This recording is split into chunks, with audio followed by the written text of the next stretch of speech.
Are we live? All right, hello everyone, and welcome to the first annual Toy Box Summit. Yes, I'm Allison Petrek, Disney Infinity's community manager, and I want to thank everyone tuning in at home, and of course, all of you here in Salt Lake City. For everyone tuning in at home, we have 3 hours of must-see Disney Infinity TV, so please sit back and enjoy. And I do want to give you guys a friendly reminder that we are taking questions, so tweet at us using hashtag Disney Infinity or comment in the chat, and those will be asked later at the panel. So now it is my pleasure to bring up John Blackburn and executive producer John Vignocchi. Hey. We don't need this, do we? Hello? I think that's yours. Hey, thanks everybody. We definitely want to welcome everybody out to the first annual Toy Box Summit here in Salt Lake. This is totally a surprise to us that it, got this big. I think, JV recommended this a while ago, and it was something that we're very excited to actually have, kind of come to life. There's so many of you guys out there that care. Mm-hmm. Thank you guys so much for coming. Yeah, this is totally awesome. So real quick here, we're going to jump in and talk a little bit about where we've been with Disney Infinity, where we're going. That's our names. So we're gonna move on from that pretty quickly. Very first thing we want to do is thank all of the artists that have created all the amazing content in the toy boxes that you guys have done over the course of the past whole year. It's been absolutely amazing right now. Yeah, actually, we've got people here from as far away as England, Germany, and France here in Salt Lake City, all to be the first to experience Disney Infinity 2.0 and all the improvements that we've made. Let there be light. All of the improvements that we've made inside the toy box mode. I think when we look at it, I think there's been over 231 of the submissions that have come in from this group, as far as what has been created and to be shared with the community and seen on the Toy Box TV on a weekly countdown. Yeah, that's a great show, isn't it? Oh, do you watch it every week? Mostly. We've been a little busy finishing the game. Yeah, just a little bit busy finishing the game. So guys, what we wanted to do is have you take a look at some of our favorite toy box from all the featured artists that are here in the crowd with us right now. All right. That should roll? I believe so.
right, give it up one last time for everybody.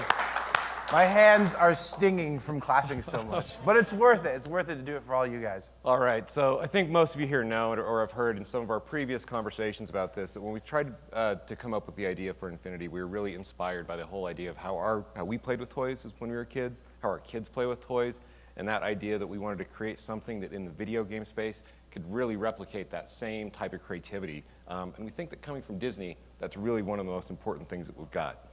Yeah, I mean, that's what it's all about. We always talk about how the Toy Box mode was intended for you to become the Disney storyteller. It's all about you taking all of your favorite toys, dumping them out on your living room floor, and playing with them however you want to. And that's what we tried to capture in digital form inside of that Toy Box mode. So, as most of you know, I mean, Disney is really into it's an awesome place where we can make memories with all of our families. And so, when you're looking at like the pictures here, sometimes it's at the theme parks, but we really wanted to make something special that you could also do now in video games as well. Yeah, I mean, whether that's, an exciting trip to one of our parks or around the world, or a ride on our cruise, or even an adventure for a few hours in the theaters, Disney's all about making memories. And at Disney Interactive, what we wanted to do with Disney Infinity is come up with what the interactive meaning of Disney is when it comes to video games.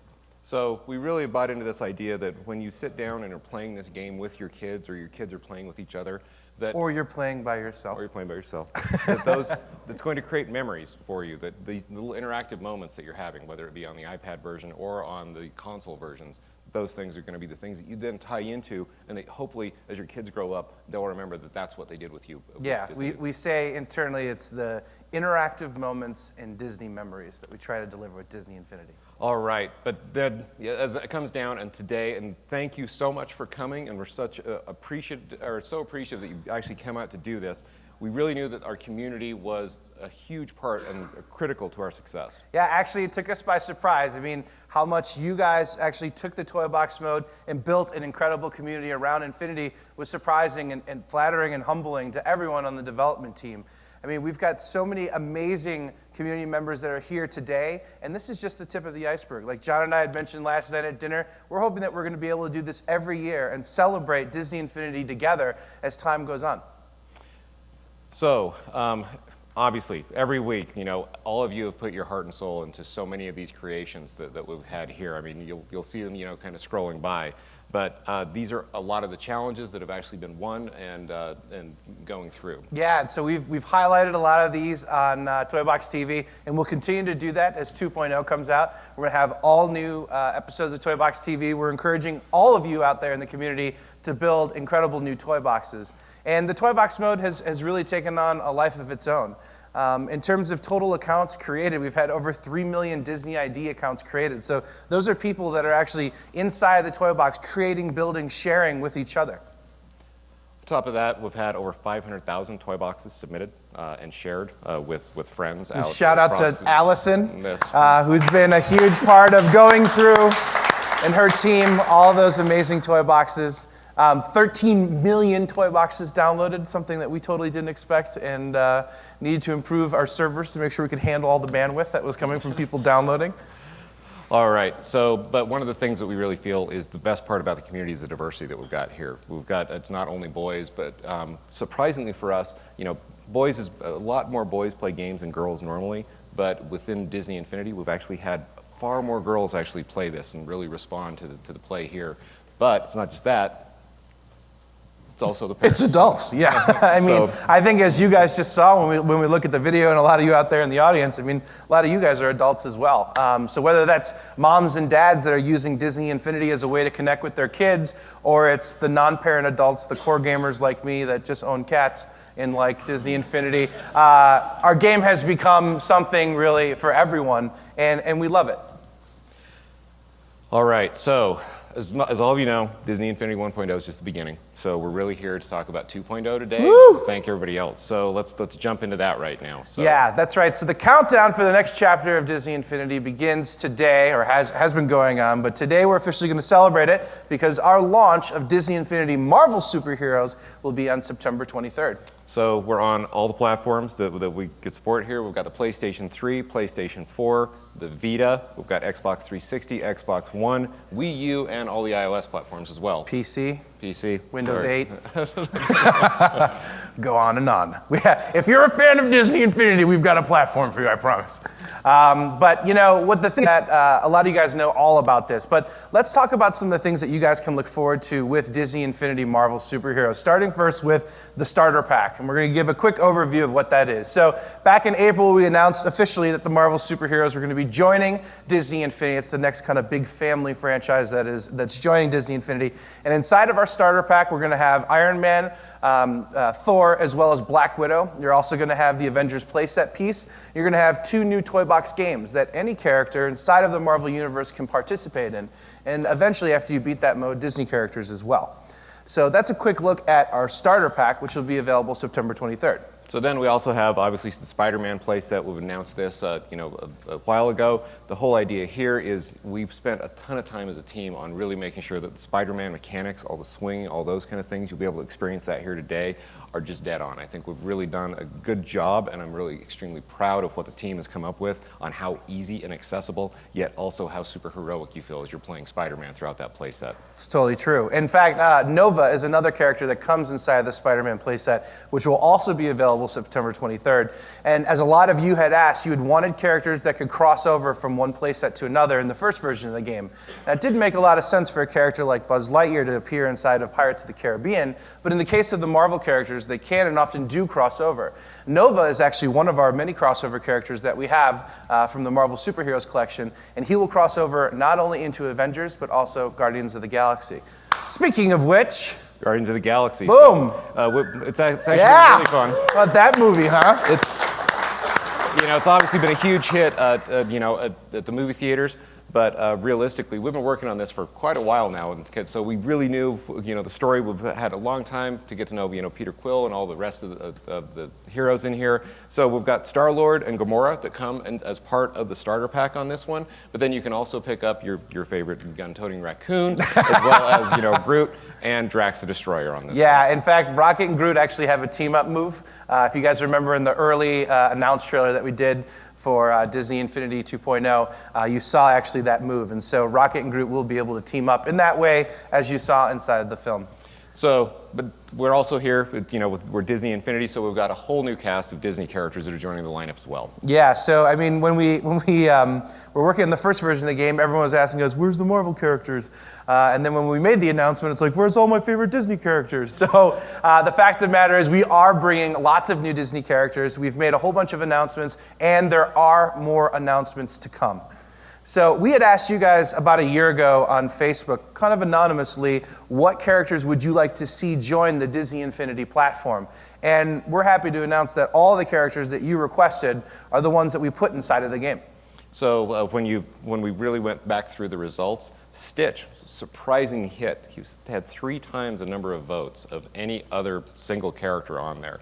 So, and then after we went through with that, Merida, been coming out as a strong princess at that point in time, and then Jasmine, Aladdin, yep. And then not least Tink. Was, yeah. Of those characters, we brought all those ones in based on primarily on that fan poll. And we knew that we couldn't have Mickey without Donald, and so it was obviously essential that we integrate Donald. And as you guys saw in the trailer, I guess it was just this past week at Gamescom where we officially made the announcement, Donald's coming, and he is a ton of fun to play with. All right. So as we move forward, one of the things that we really focused on, and we knew that was the heart of this, the toy box is the thing with Disney Infinity that's going to keep moving forward over the course of time. So we're going to be adding more and more features to that. We will be getting into this a little bit more deeply as we move forward here this morning, and we'll have a lot of our community guys that have been hired to come on and really help out with kind of hoping to get you through the learning curve really quickly with all the stuff that we've added, but we've got a whole lot of new stuff to cover on this. And we've got a phone going off. When rethinking the Toy Box experience and everything that we wanted to deliver in the 2.0 edition of Toy Box, we took all of your feedback to heart. I mean, as a lot of you guys know, all of us, whether it's Allison, myself, or Tony at the Disney Infinity Twitter handle, we listen to you guys all the time, and we do as much as we can to respond to all the questions that you have and all the feature requests that you have. So John and I thought it'd be fun if we actually counted down the top 10 things that we've been hearing from you guys and talk about how we've addressed that inside of Disney Infinity 2.0. So number one, make it easier for me to build. Now, that might not have been a problem for this group as much as it was with some of the other people out there, but really people were responding to, hey, how can I actually get in here and build the creations that I want more easily? So what we've really done here is now all the procedural generation of things, make it easy to build out that base stuff, and then you can go through and put on all of the extra icing for, on the cake. That's right. All right, guys, help me with this. Ready? Number 9. Next time I do it, you're going to do it with me. Actually, you'll do number 8 with John. Okay, number 9. I want to save time when building. John Blackburn, tell me about that. So now, when you're going in to start building, you've got a bunch of different ways that you can do that. We will help you with that with some of the builders that we have. When you've actually got new toy box features that you can go ahead and just build out the whole world before you get into it. There are a myriad of ways that we're going to do that. We've got the brushes, we've got templates, all sorts of different things. We'll hit some of those as we get to... Ready? Number 8. That's right. All right. Oh, you guys learn so fast. Help me create real games. So we've added templates. I mean, the thing is this. A lot of you guys are in the audience right now. You're total pros when it comes to the logic toys inside of the game. But not everyone is. And so what we want to do is empower everyone to feel like they can be game creators. And we think that we've done that with what we're calling these templates.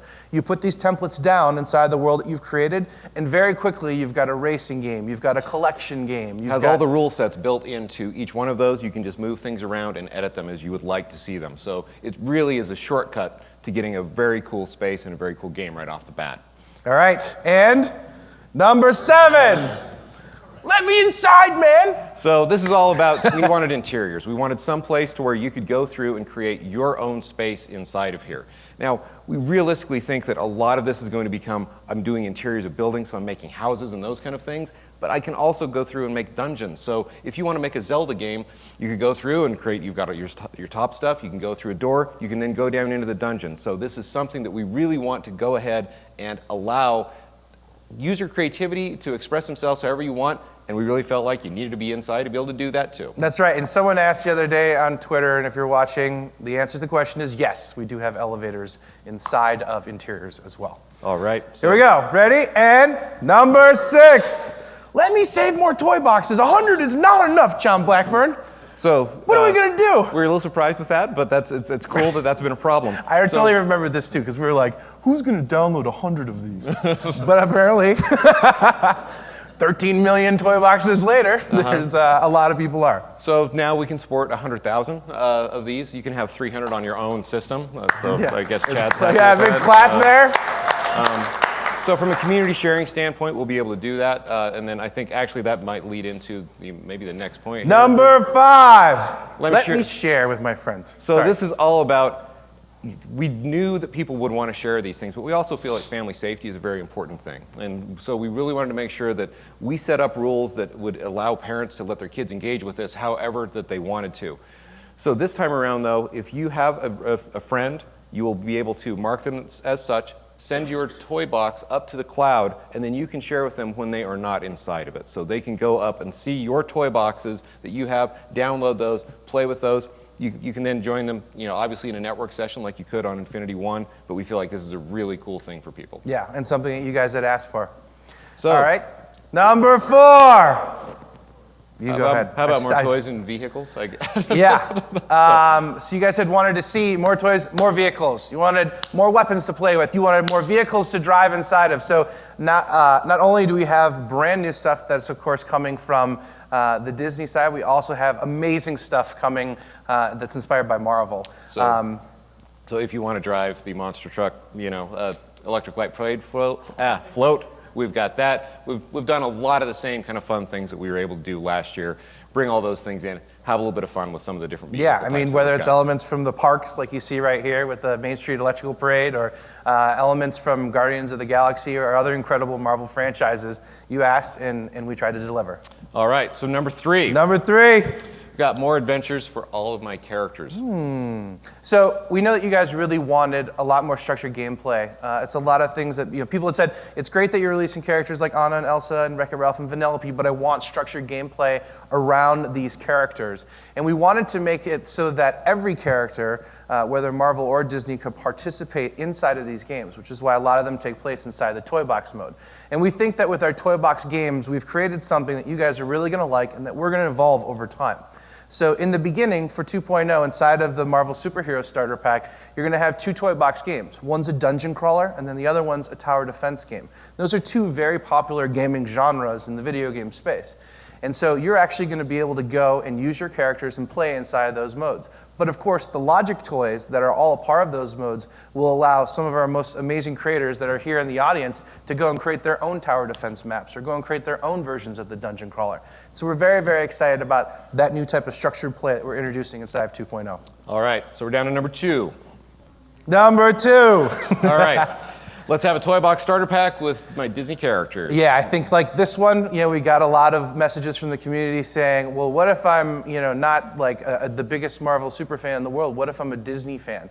And we're answering that, and we're going to have more details about it next week with a starter pack that is dedicated to Disney, and specifically the Toy Box mode. All right, and now here we are. Number 1. Okay, bring us out to Avalanche so that we can be the first to play with the game. Done. Huh? Done and done. All right, so everybody's here. So now, as we move on, let's take a sneak peek at the all-new Toy Box that we've got and some of the features that we've just been talking about right now. Let's roll the clip. Welcome to the Disney Infinity Toy Box 2.0 edition, where the power to create your own worlds and games just got super. And not only because you have new toys to play with. Now you have new tools to play with, and you'll discover improvements to the old tools. But remain calm. All Disney Infinity 1.0 characters and power discs are compatible with the 2.0 Toy Box. And so are your 1.0 Toy Boxes and other saved content. But now you have the power to enhance your existing Toy Box creations with new 2.0 features. Sweet Christmas! Define the beginning and ending of your games and track who wins. Use the Challenge Maker, Remote Controller, and Text Creator. Create a massive adventure with multiple levels. And if you're not in the mood to build, your starter pack comes with 2 Toy Box game discs. Each contains a pre-made game that you can start playing right away. Choose from one of the pre-built Toy Box elements as a starting point for your creations. Racetracks, rails, buildings, terrains, and more. Add themes to your existing Toy Box. Let loose a crew of builders on your world. And get pointers, or even a step-by-step tutorial from gameplay hosts. This is the enemy generator. All right, take it inside. Now you can create interiors and set up house, hero cave, command center, or whatever you envision. Aside from Toy Box challenges, you can now share creations more casually with connected friends. And share your Toy Box games playing split screen or online. And that's only the beginning. The Disney Infinity Toy Box is forever growing. And with the new 2.0 features, your power to perfect your creations and play harder just got more infinite.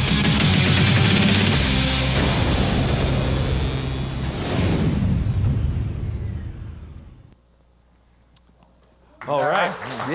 That's a pretty cool video. All right, so before we invite the Toy Box team up on the stage, we have a special treat for everybody and for everybody who's watching from here at home. That's right. So every great story needs to start with a strong opening, and our team put a lot of effort into crafting a new narrative to introduce you to Toy Box 2.0. So we put a lot of thought into these openings to make it really, we want it to feel like something special. And so we would ask people, not to record this or necessarily share it out. I think this is going to be edited. Yeah, well, we want to keep it as a surprise. So as you guys know, the first version of the game had a pretty fun intro, so we wanted to give you guys a sneak peek of the intro from the second game. And we, obviously, for people that can't be here, aren't watching live right now, this is a very special element of the game for us. So last year we did a sneak peek of this at the D23 conference for the interactive section. So you guys are the first people here to see this today. So let's go ahead and roll that. Take a look.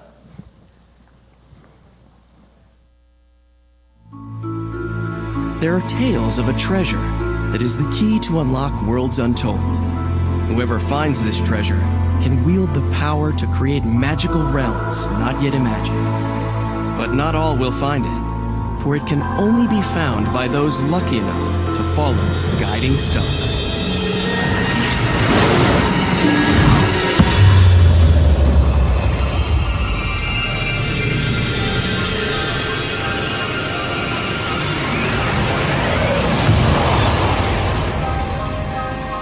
There it is! The star! That's what'll lead me to the treasure! Huh? I better get there first!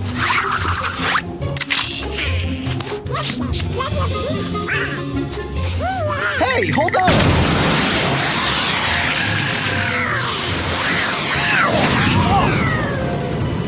Where'd he go? Welcome back. And you're gone. I guess we will see who gets there first. Lead the way, guiding star! I gotta get to that treasure. Slippery little thing, aren't you?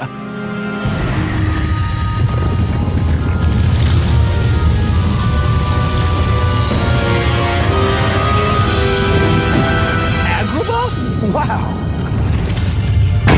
Rejected, huh? Must still think I'm a street rat. There's more than one way to get into a city.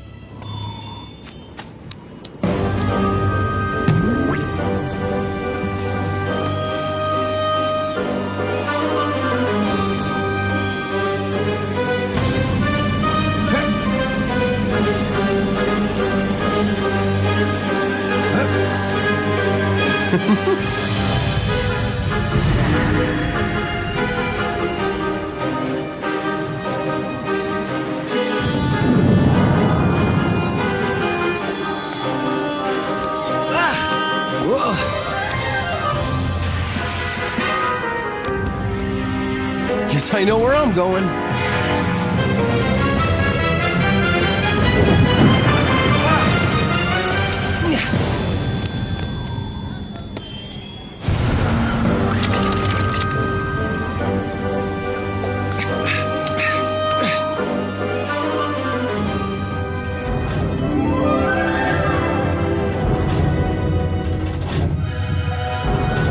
What is this place?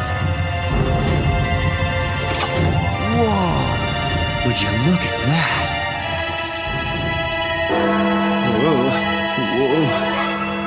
Whoa. Okay, no problem. I can handle this. No. Stay there. Stay there! How am I gonna follow it way up in the air? Hey! Whoa! What's happening?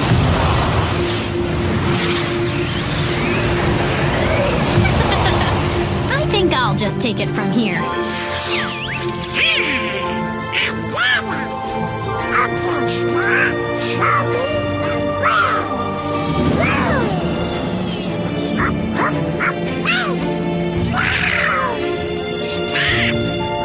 Don't let that star out of your sight. What are you doing?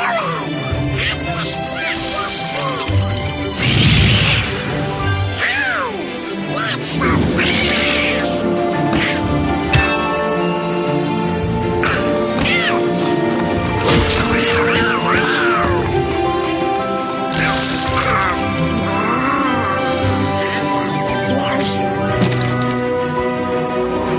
the star. Follow it to the treasure.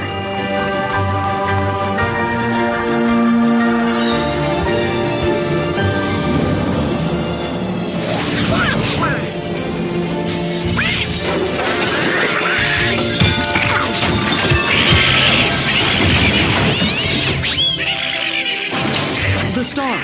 Don't let it get away. Hopefully I don't have to follow this one straight on till morning.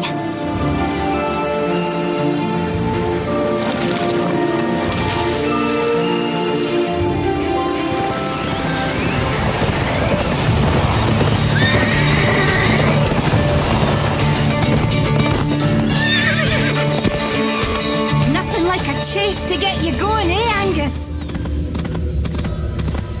Follow that star!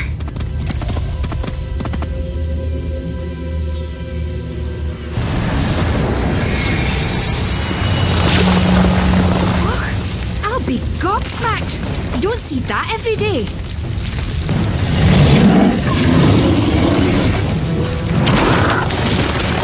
That enchanted bear has captured the star.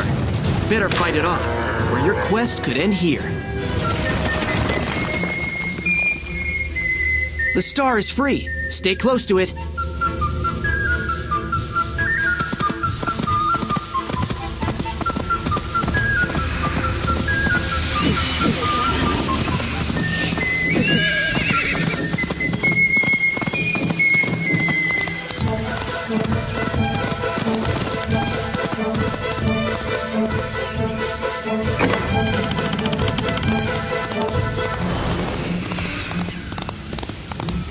That window looks like our way out.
Here it is, the Disney Infinity Base.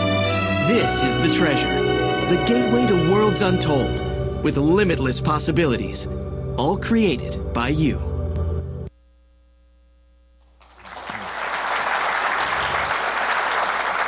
All right, I hope everybody liked that. We put a lot of blood, sweat, and tears in that. So It's fun to see Donald Duck with Buzz Lightyear's jetpack, right? yes, it is. So next up, would like to bring up the Toy Box team and be able to do a kind of a panel here. Yeah, so we're going to do a panel for about the next hour. We're going to bring members of our team up here.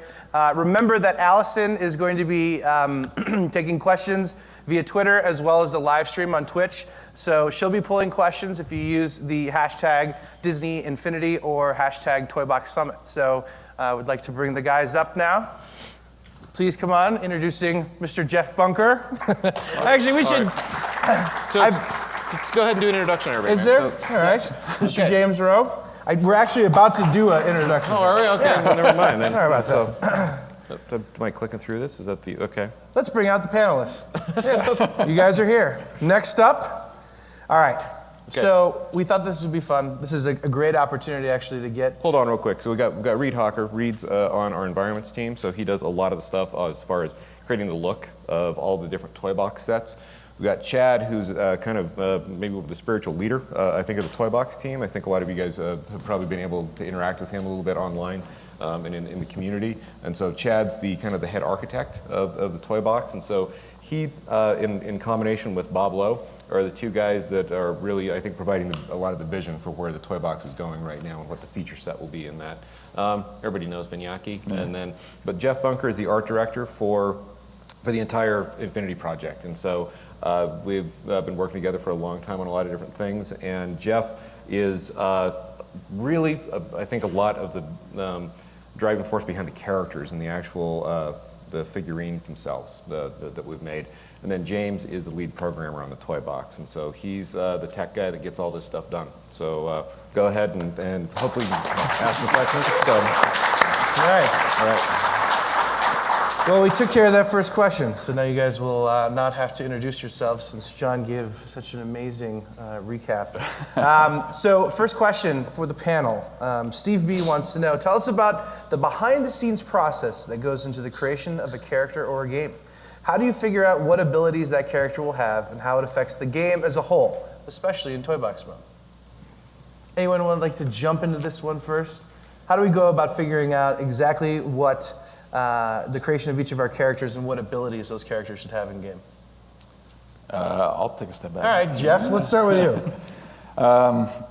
First of all, obviously we're Disney, so we try to pick the characters that are most representative of what, as we've already mentioned, what the community wants. We really want to listen to you and choose the characters that you want to be playing with. And then we have to look at the fact that we're interactive, and so we have to find the best way to make these characters fun to play with. And this was really challenging, or I should say this was a fun problem. That when we brought Marvel in, man, that's just easy. I mean, when you're doing Spider-Man or Iron Man or Hulk, the type of moves that you can imagine that they would do, that's just easy to think of. And then you think, okay, now we're going to bring Jasmine in. And Donald Duck, how do you do something that makes them comparable to those characters? How do you make those characters fun? And I think that there was a lot of effort to make them like that they are an equivalent experience. I'm excited for the community to start experiencing these new characters because the skill trees that we've put in and the extra moves that these characters have, I think you're just going to really enjoy them. Now, Jeff, you say that bringing the Marvel characters in was easy. But I know that was far from the case. I would say easy on the design side, hard on the tech side. Well, why don't we talk a little bit about that? Like, what would we say is the most challenging Marvel character to integrate into 2.0? Which character do we feel was the one that was that needed the most TLC in order to get feeling perfectly right? James, you want to take a stab? I'll take a stab. That's actually a really difficult question because one of our primary focuses is a lot of versatility. And so they bring very different challenges, each character you're doing. You have, the animations, you have the look, you want them to feel right together, but you also want them to be very different characters. So it's hard to pick out one mechanic and say that one was the hard one to do. But if you're going to, I'd say character-wise, it's got to be Spider-Man. Yeah. Because Spider-Man has both wall crawl as well as all of the kind of more of the pendulum physics that goes on the web swing. So in making him both feel like he has the right weight, but then also the right kind of power in that, and then the right amount of control for the character. So I would say the two modes were like flight. Flight's really hard for Iron Man and Nova, those things. But I would say that the getting Spider-Man nailed was actually really. About how long do you think we took to implement those flight mechanics? Because one of the big things from the first version of the game is, hey, it's fun how you can use Buzz Lightyear's jetpack, but we implemented it in terms of fixed-wing flight, as we were calling it. Yeah. So in terms of doing that full, I remember in an executive review you saying, 8-way directional flight. I believe was That's what you not said. what I said. Sixth degree of freedom. You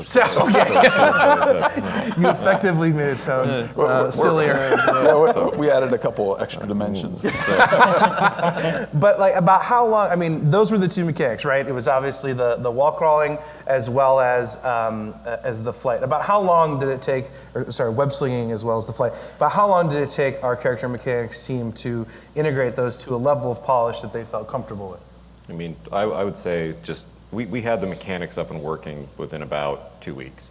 And then as we started to then hone and refine them and to try to go through, it probably took about another 9 months of that. I think if you just look at say Spider-Man's, all the different motions that he has, for all the different ways that he can swing and then release and then enter into another, web swing, I bet we did at least 10 iterations of those animations that we did just to try to really make them feel just right.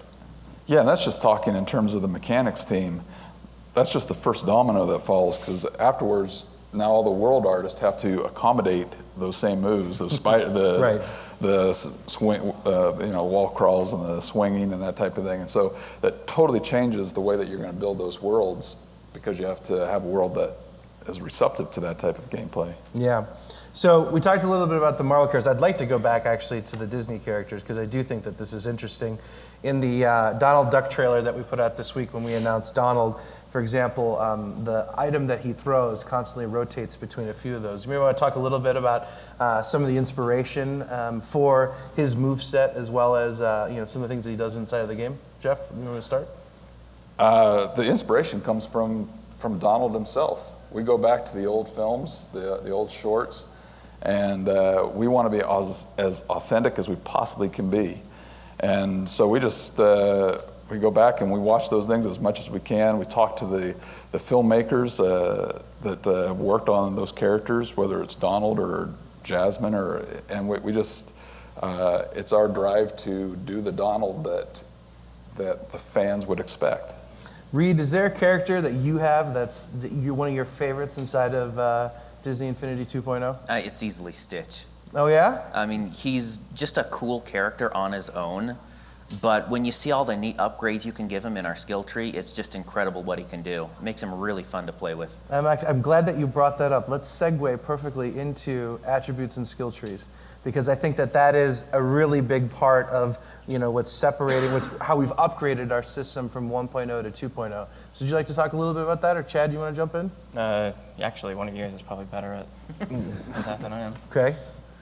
I know how to pitch it. Tell you what, I'll jump in. I think the skill trees are a huge thing. It gives you something to focus on while you're playing the game as far as how to feel progress. Yeah. And so as you're looking forward to that next move and the discovery of what that's going to be, and you start getting into this whole idea of, man, should I spend my points here or here as you're going through, it definitely adds a whole new dimension to the game, as far as just a kind of an expectation, and a hope almost, for what the play is going to be like. So I think particularly as you play those things the first time, if you haven't seen maybe some of the videos or that kind of stuff, it actually is. It's kind of there's a discovery in finding that. And you go through that mental where do I want to spend this next point, and you go and explore the tree yourself right when you first start playing with a new character, and you start asking how do I want this character to feel, knowing all the different options that I have. Yeah. What were you going to say? I was just going to say, these words of discovery and exploration are important, because on Infinity 1, I think it was a lot about exploring the different worlds, whether you're going into Pirates or Incredibles, Toy Story, whatever, and it was about finding new places to go. And maybe that there wasn't as much exploration of what a character could do, and that's what we really wanted to expand on in Infinity 2, is that type of discovery and what your character could do that you weren't aware that it could do it, and it's a nice discovery and surprise. And I think the other key thing too, before we move on to the next question, with the new skill trees and attributes, is that all of the 1.0 characters also now have skill trees as well. And so that brings relevancy to all those characters inside of the 2.0 version.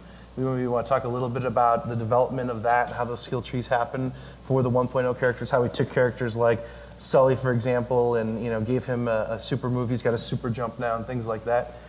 So I think that what we tried to do was go through and try to be true to those characters still, but incorporate them into the system as much as they could. So if you think about one of the play sets, like say Toy Story in space last year, like the characters, it's not really a combat thing. We put the mode in where you could go into this kind of the space area and fight against the Zerg bots, but when you're out in the world, all you have is a shoulder charge. And so when you think about all of the Marvel kind of combat that we put in, everybody's got like these multi-move combos and then super moves that go on top of that. So what we tried to do was make it so the system, we have our tools and packs. So when you put tools and packs in those guys' hands, it gives them combos, right? And so that's really how we tried to make that work, that you could upgrade their damage or the number of kind of combo moves and those kind of things that they have with those tools and packs in their hands. Yeah, to make them feel like they can still compete with all the different Marvel superheroes and all the new Disney Infinity 2.0 characters. All right, so our next question is coming from Model Train Man. Nick, I know you're here in the audience. And Nick wants to know, hey buddy, thank you for coming all this way. This is a sweet question. When designing characters, do you ever get stuck and watch the movies over again for inspiration? Over and over and over. Which movie, Jeff, do you think that you've watched the most over and over and over again to get a character just right? Man, every one of the characters has so much attention put to it. I don't think, well, let me go back. Maybe because we were working with Johnny Depp and we had to get approvals from him and from Brooke, we had to watch those films so much and to understand how he moves and the animation. He was so particular about even the color of the rings. It was crazy how and not just crazy in a crazy way. You mean crazy good? I mean crazy good. Yeah, exactly. So every one of these experiences that we go through, like with the Johnny Depp, it shows us just how important these characters are to the creators and to the fans. And so so we go back to the source material and just look at it over and over. And then the other interesting thing about that is that we're working on properties that we haven't seen before. And that's a real challenge because we're going to be coming out with characters way before, or we have to be finished with the characters long before the film comes out. A good example of that is the Frozen characters. We were kind of working in the dark there a little bit, that we were having to get the characters, we call it on the disc, because we had to finish it before it was quite a bit before the film came out. And we had just concept. We weren't able to see any of the movie really, and there were storyboards for us to watch, and so we were it was a shot in the dark trying to get the characters right, and we were so happy when we, even little things, John Diesta was the designer on that. We were laughing and giving each other high fives when we saw the film for the first time and saw her, and we saw we saw Elsa put her foot down on the lake, and it created that pattern, and that was just what we had created in our base. And that we didn't know that happened in the film. It was cool when that happened, but that's a real challenge when we're working on characters that don't exist yet. Actually, and I think like Guardians of the Galaxy is another perfect example where we would get shots of the daily footage, but it's all on green screen, and so you've got Peter Quill talking to like a Muppet of Groot, right? And just green. And so we have no idea what the world looks like. Well, you do because you've got concept images, but how it's actually going to take shape in all of those special effects. When we saw the film for the first time, we're just blown away by all the visuals. So it's really cool when your stuff matches up really well. Yeah, we saw the film, Guardians. I saw the film with everybody else after we were done. So that was a real challenge, and it was satisfying to see that we were pretty close. So it was fun. Now I remember a fun trip with both of you guys to New Mexico. Oh yeah. To go visit the set of Lone Ranger, and running into Mr. Depp on set.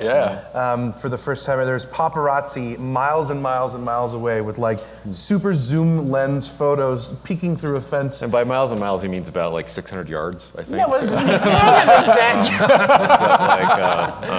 but I remember when he came in, and we were everyone was moving us out of the way because we didn't expect to see him. We were just going to be on set, and then all of a sudden someone came in. We were pushed to the side, and everyone's like, "What's going on?" And then someone walked in, with almost, it was like a towel on their head, and then there's this unveil of Johnny for the first time with the crow, and we're all like, well, and he was the old version of Johnny. Or of Tonto. Yeah. So it was. And the reason that they would wrap the towel around his head is because these guys have got these massive lenses. They were 600 yards away. Like 600 yards away. they were trying to get a glimpse of what the makeup looked like, and so the paparazzi knew that that's what was happening on set. And so they had to wind him up that way. So it was really interesting.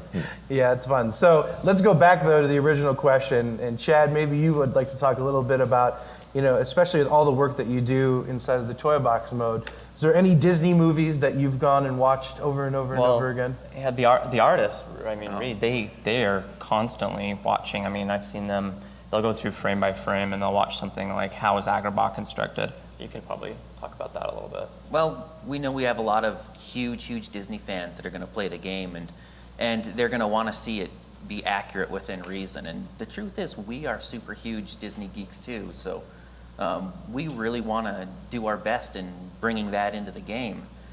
So yes, we do scrub through the movies frame by frame, finding that perfect angle of that one object. It's just going to be maybe a set piece or a little bit of population in your toy box. Or something in an interior, right? Yeah.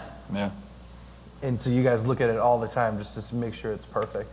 What about with Marvel? Because obviously that same process has to happen with Marvel. So maybe you can talk a little bit about some of the inspiration that you guys looked at for Marvel, whether it was comics or films or anything in particular.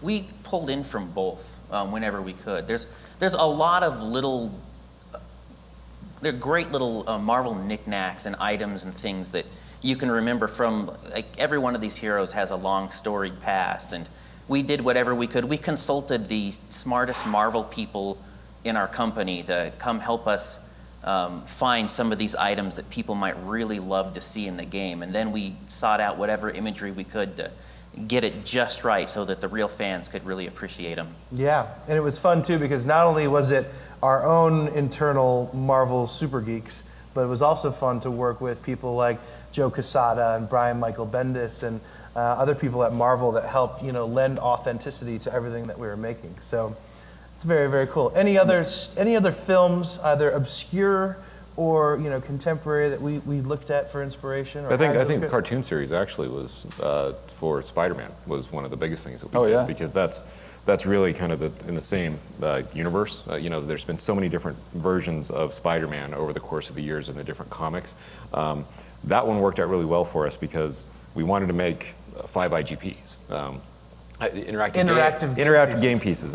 So it's one of those. I need to throw a dollar in the jargon jar, I guess. And so we knew we needed a lot. And if you go to the films, there weren't as many hero characters in the films. It's generally just Spider-Man. And so we wanted to go into one of the different kind of more worlds to where he does have kind of superheroic friends that kind of help out. So it's like, that's where Nova and those guys come from in there. I think another one to point out is Gus the Mule, like Bob Lowe, who's there. It is. I think he watched it probably 35 times, and he would actually, we got the football, and he wanted to make sure the stitching was in the right spot. His helmet was correct, and the animation when he kicked the ball was perfect. So there's a lot of love that went into that. So Chad, people that are watching right now on Twitch and in the audience might not know exactly what you're talking about. So would you like to is break this going to be a world exclusive? This is a world exclusive from Chad Liddell. Okay. Can you confirm Gus some the Mule is a playable character. No, I'm just kidding. No, people just got really excited and then let down. No, he's one of the new mounts, and he actually kicks a football, which is a beautiful thing for those of us who grew up a long time ago and nobody else will know about.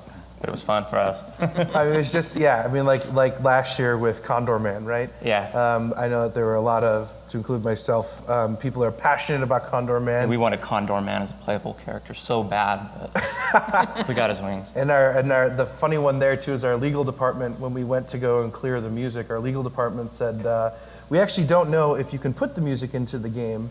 And we're like, we're Disney and we own Condor Man. We should be able to do that. And it's like, but no one was thinking about the interactive rights for Condor Man in 1979. John. Well, can't we figure that out? And I'm glad we did. So, all right, moving on to the next question. And this is a very interesting one in terms of insight into game development. Do you, Erdad3 wants to know, do you have any kind of filter or approval procedure for each Marvel Disney figure, power disc, and building that you want to include in the game, or do you have complete freedom to do what you want? Jeff's getting twitches over there. Yeah, as am I.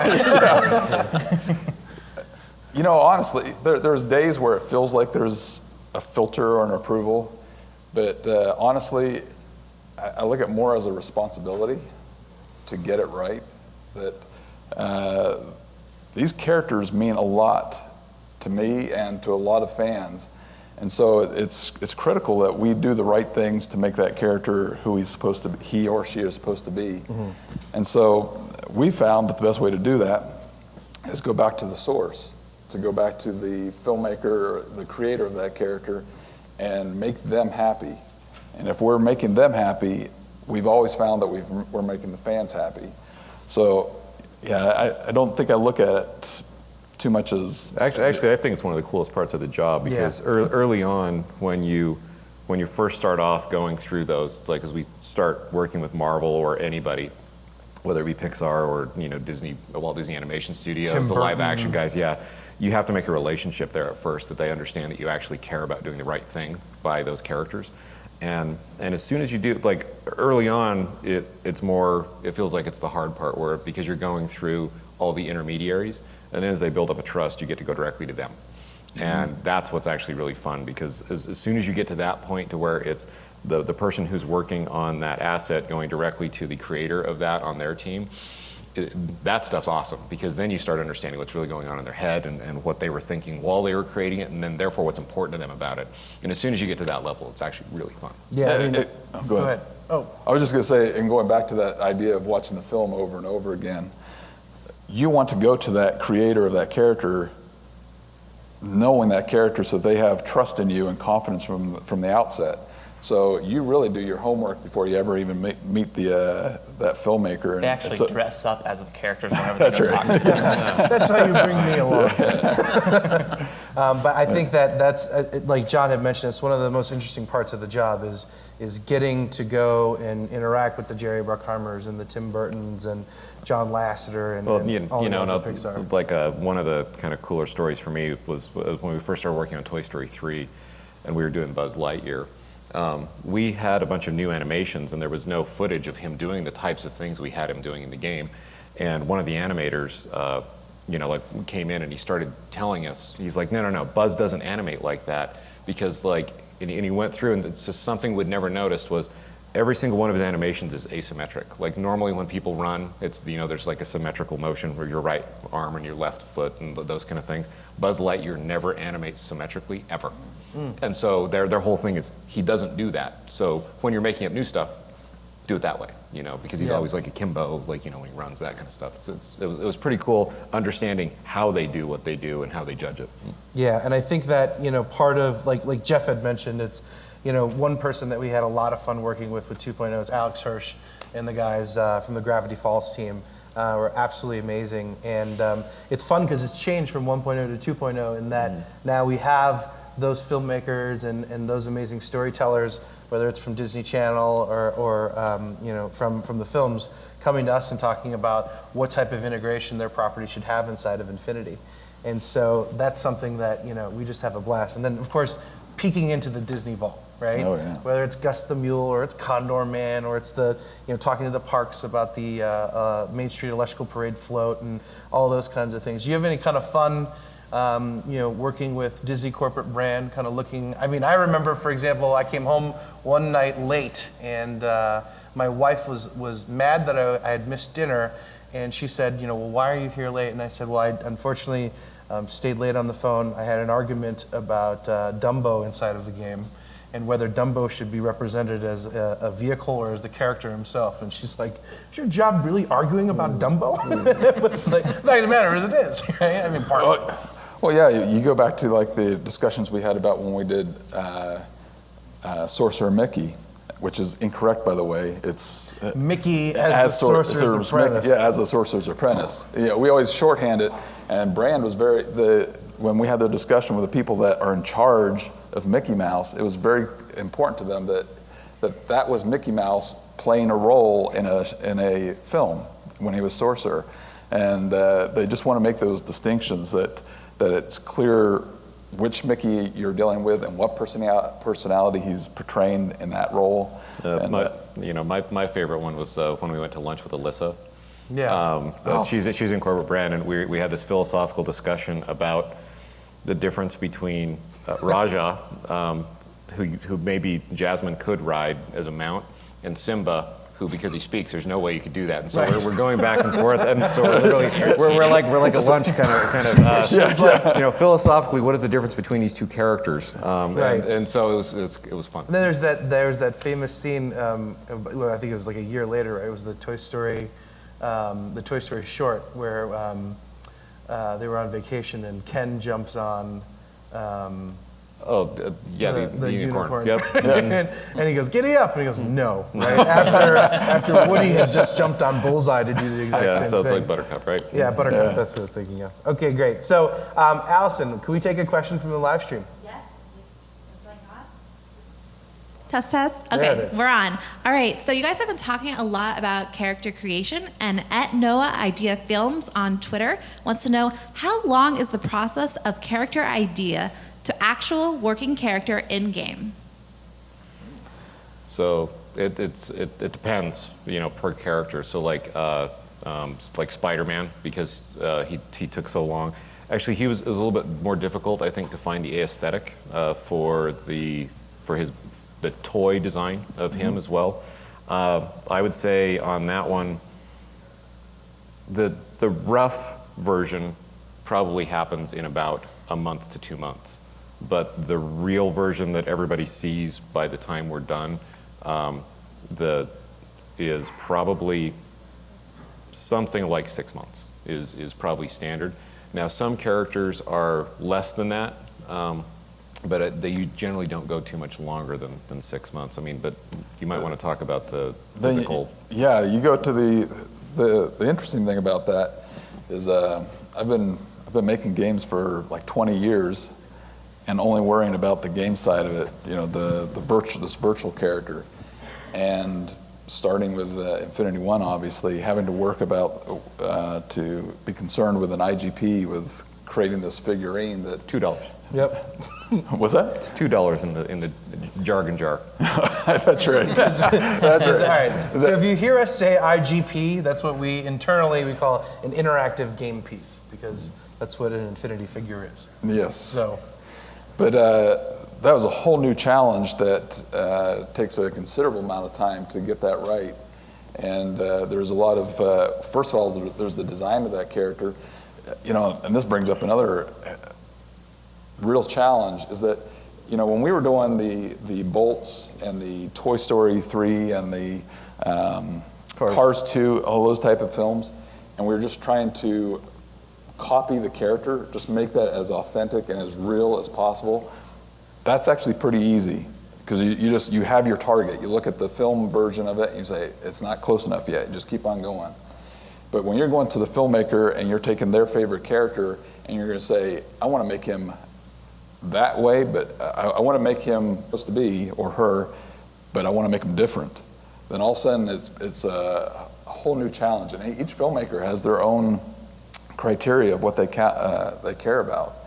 And so there's a lot of time that goes into just discovering the aesthetic of that character, and then to go to the engineering of that, to the factories and all those type of things. It's added a whole nother degree of difficulty, I guess, to creating these characters. So I remember when we modified Venom.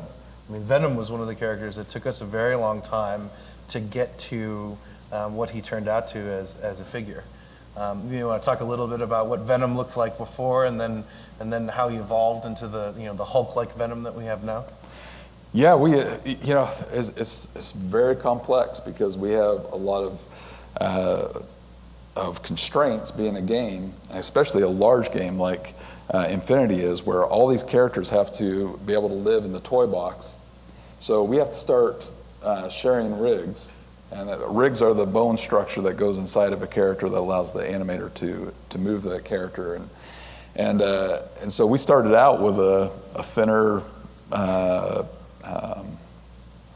Venom, but he ended up being somewhere between a Captain America and what Hulk is, and we had these discussions about, and that wasn't good for us, because we needed to find one where he just belonged in that rig group, and so we worked a lot with Marvel just to define exactly where he ought to belong, and we decided together, let's go big, let's make him let's make him Hulk-like. And which in the end, I'm really excited. He's one of my favorite characters. And then beyond that, we had the challenges of the fact that, and this is a geeky collector's figure thing, but it's a real challenge to get a paint hit going completely around a character and have them all line up and that type of thing. And so there was a lot of challenges to make all that work on Venom. I think you brought up something really interesting that we should talk about that I think a lot of people glance over, and is something that makes Infinity pretty powerful, especially the toy box mode, and that is the fact that all these characters do work together inside of the toy box. Everything from a ledge hang to using all the different types of weapons that we have and vehicles that we have. You guys maybe want to talk a little bit about that and some of the challenges of that, because from a consumer standpoint, at first glance, you actually don't truly understand the complexity that goes into the design of that. But I'm sure people would love to hear about that. So you guys maybe want to, like, Chad, you want to take a stab? Yeah, so I think there's several things there. I think, well, first off, we get the characters and we get to discover what those moves are, and then a lot of the times we alter the world and how everything fits together so that it matches that. But we always stick to certain metrics of things, like we know that everybody can double jump 4 meters. And we know that if you have a really tall building, we know that we want all of the characters that can wall crawl to be able to wall crawl on that. So we do a lot of work. James actually does a ton of work on that sort of stuff.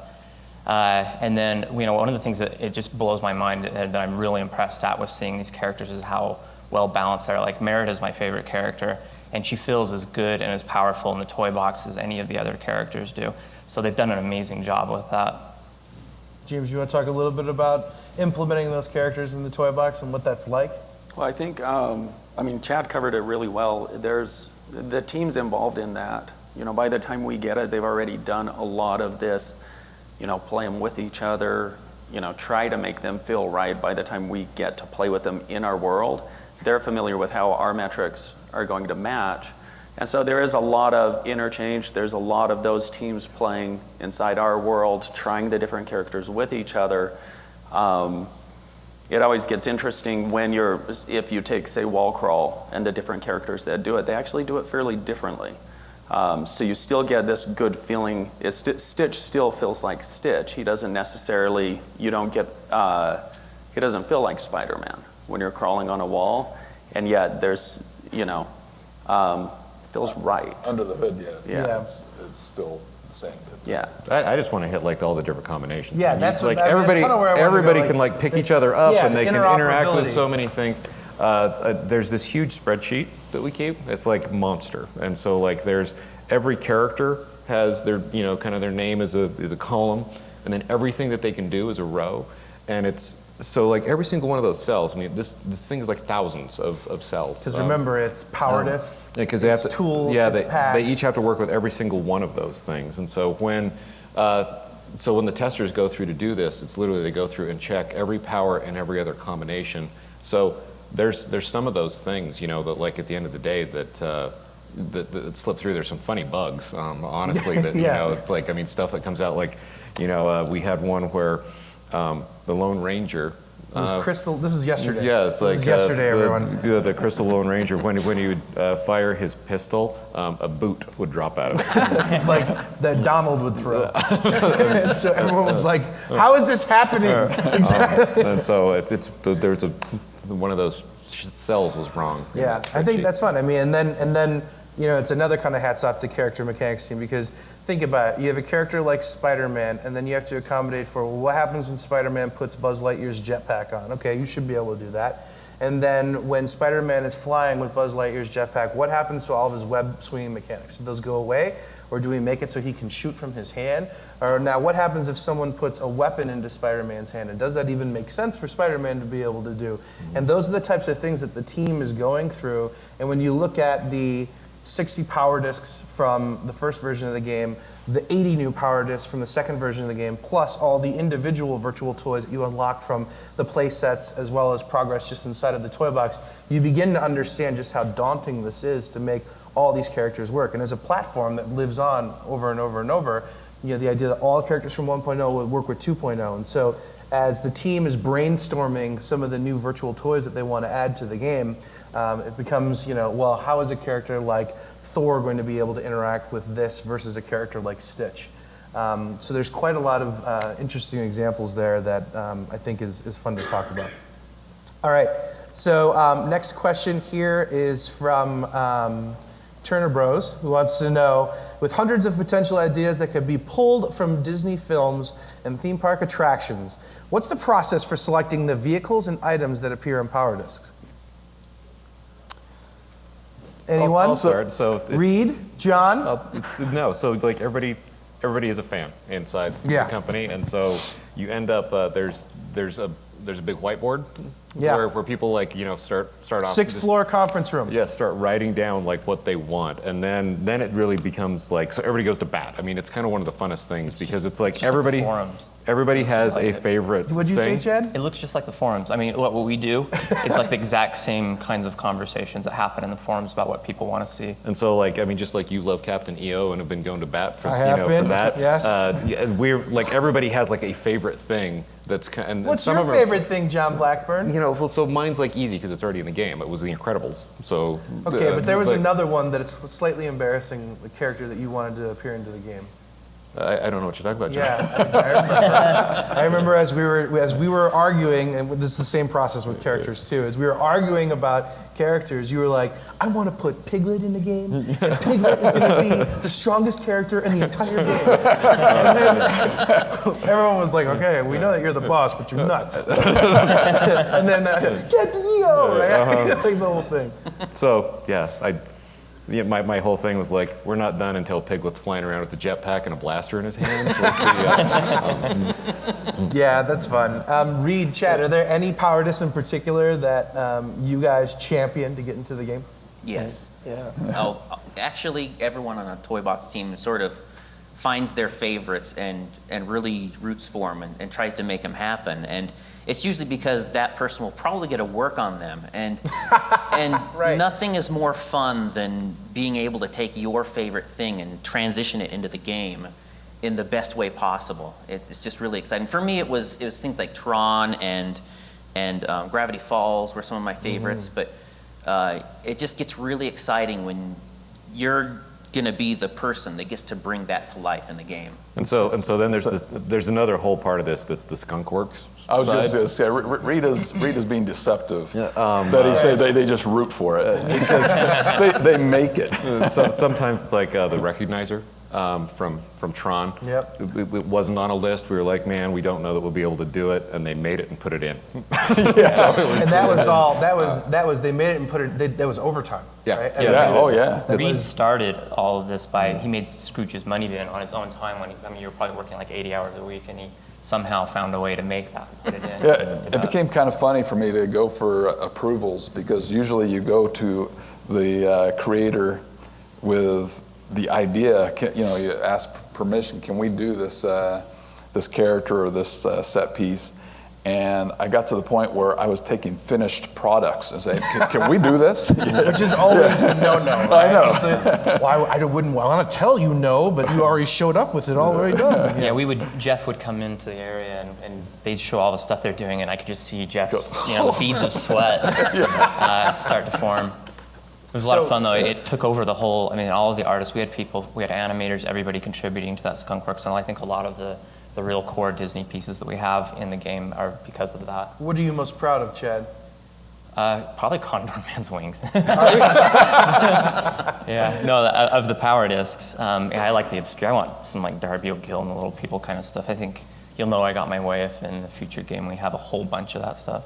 Yeah, Reed. So I know that as the ambassador of Scrooge's Money Bin, last year a lot of people wanted to actually dive into it.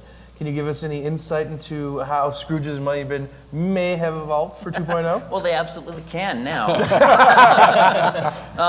We always wanted to put a little bit more love into it, but like Chad was saying, it was all overtime stuff just to be able to get those things in. Well, we got a little bit more time for this next go-round, and we decided, hey, let's make it a little bit nicer. So we have gone back and actually adjusted some of the old favorites that you may have played with before, and they've gotten a little bit better. including Scrooge's money bin, which you can now dive into the money and wade around in with coins flying everywhere. Yeah, that's great. Yes, the community thanks you. I'm glad I don't have to answer that question on Twitter anymore. Just add a little bit, we're talking about how personal this is, but the truth of it is, if you pull back the curtain, it all does start with the community. I mean, daily I get emails from John where he's very in touch with what the community is asking for, and he's constantly sending me tweets of what you are tweeting or what you're emailing or putting on the forums, and daily I'm getting these things of what we ought to include in our list. And so that is what becomes that thing that's on the whiteboard. It starts with you, and then we start fighting within ourselves of which ones go to the top. But it's entirely fed by the community. Yeah, so all of you people that tweeted about Gus the Mule, thank you. I think that one was a personal one. Yeah. Okay. Here's a great question. One of my favorites. What was the inspiration for the overall vehicle design and handling system?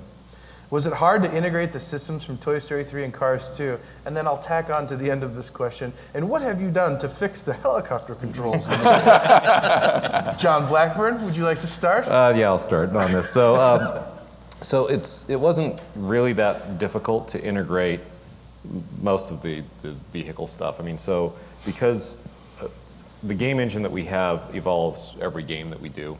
So we've been using Octane for like 10 years right now, and so we had both. Octane is our game engine. Octane's a game engine, and Powers Infinity. And so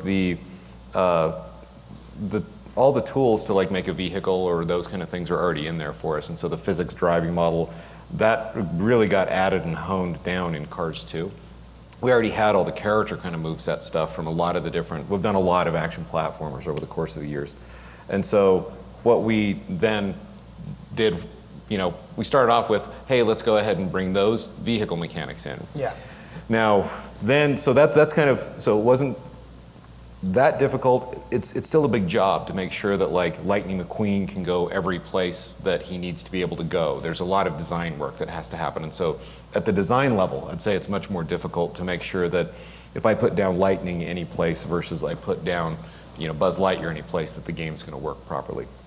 So that's what we had to kind of deal with there. But then I think particularly the point that you want to kind of rib me on is the vehicle controls themselves, and as we added flight. And so when we added flight, we have a very standard, kind of mechanic for how the vehicles drive, and you've got gas and brake. And we felt like, we had done a lot of different tests to see how that should work. And kind of at the end of Infinity 1, we weren't really happy with where the controls were, and we put in a new control scheme to unify them and say, well, okay, everybody will understand that they all work the same way. And John, to say that he had strong feelings about this might be a little bit of an understatement. I can be passionate sometimes about things. And so in interviews, he would, particularly whenever he was on camera, he would be like, and the helicopter controls, and so that we would like watch these videos and see him be angry with us on TV. And then, and I came back and I remember Mike Snow, who had worked on those helicopter controls, hit me so hard for doing that I had a bruise for weeks on my arm. But what's the good news? So the good news is we went through, we listened to John. And you guys. We listened to this part of our community. And went from there. And so, no, I think it's a much more intuitive feel this time around. So I got everyone to clap. Thanks.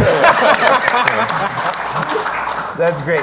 You brought up something I think that's really interesting that is another kind of behind-the-scenes game dev thing that, James, I'd like you to talk a little bit about.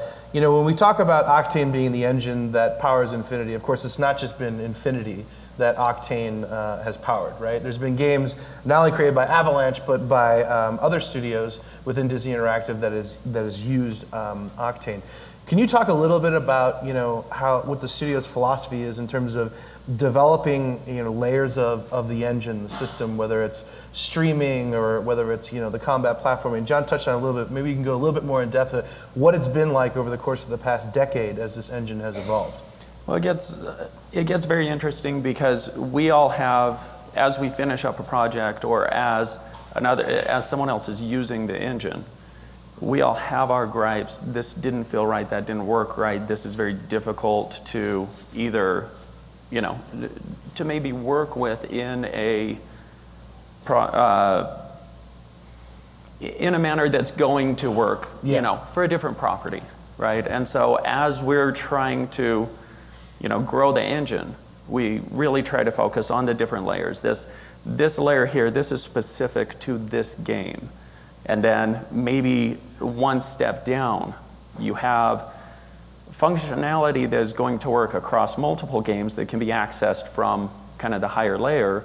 And so without going into too much detail, we spend a lot of time trying to figure out how can we make this functionality open enough that no matter which thing we're doing with it, it's accessible, it's solid, it just works for the various platforms. I think I'm going to jump in here because I think what James kind of missed, like an overall philosophy. Our engine is very flexible.